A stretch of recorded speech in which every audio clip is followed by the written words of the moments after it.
তাআলার অসংখ্য শুকরিয়া। আল্লাহ তাআলা আমাদেরকে সফর শেষ করে পুনরায় নিজ নিজ বাসস্থান কর্মস্থলে ফিরে যাওয়ার তৌফিক দান করতেছেন।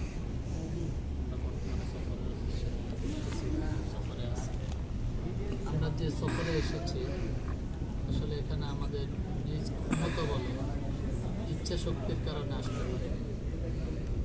মদিনাতে আসার জন্য মদিনাওয়ালার নির্বাচন করা লাগে, মদিনাওয়ালার আহ্বান করা লাগে। বাইতুল্লাহতে আসতে হলে বাইতুল্লাহর যিনি মালিক, যিনি ঘরের মালিক, উনি সরাসরি ডাক দেওয়া, নতুবা এখানে আসা সম্ভব না কারো পক্ষে। আমার আপনার থেকে হাজারো গুণ পয়সাওয়ালা অনেকেই টাকা নিয়েও বসে আছে।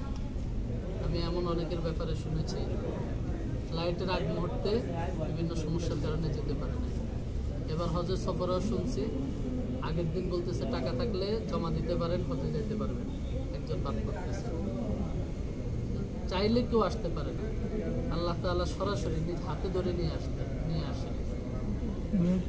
আমাকে আপনাকে আল্লাহ তাআলা এত ভালোবাসে, এত পবিত্র জায়গা আমাদেরকে আমাকে আপনাকে নিয়ে এসেছেন। আমার আপনার জীবন আগের এবং পরের মধ্যে যেন একটু তফাৎ থাকে।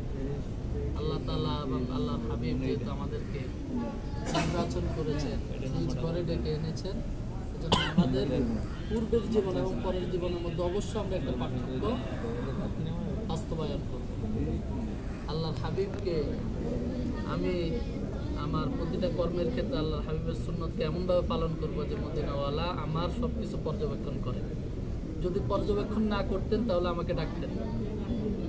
আমার আল্লাহ তাআলার তাকওয়ার বিষয়টাকে আমরা এমনভাবে উপলব্ধি করব যে আল্লাহ তাআলা আমাকে বিশেষ পর্যবেক্ষণে রাখতেছে। চাইলে আমার দ্বারা সব কিছু করা সম্ভব না। আমাকে একবার ডেকে আনছে, আবার আনবেন, বারবার আনবেন, যেহেতু একবার আসছে। এজন্য আমাদের খুব গুরুত্বপূর্ণ বিষয় আগের জীবন এবং পরের জীবনের মধ্যে অবশ্যই একটা পার্থক্য আমরা তৈরি করব। চেষ্টা করা আমাদের কাজ যেটা সেটা আমরা অবশ্যই করবো। আল্লাহ তাআলা আমাদেরকে তৌফিক দান করুন এবং সকলকে নিজ নিজ কর্মস্থলে আল্লাহ তাআলা বরকতের সাথে আমিন।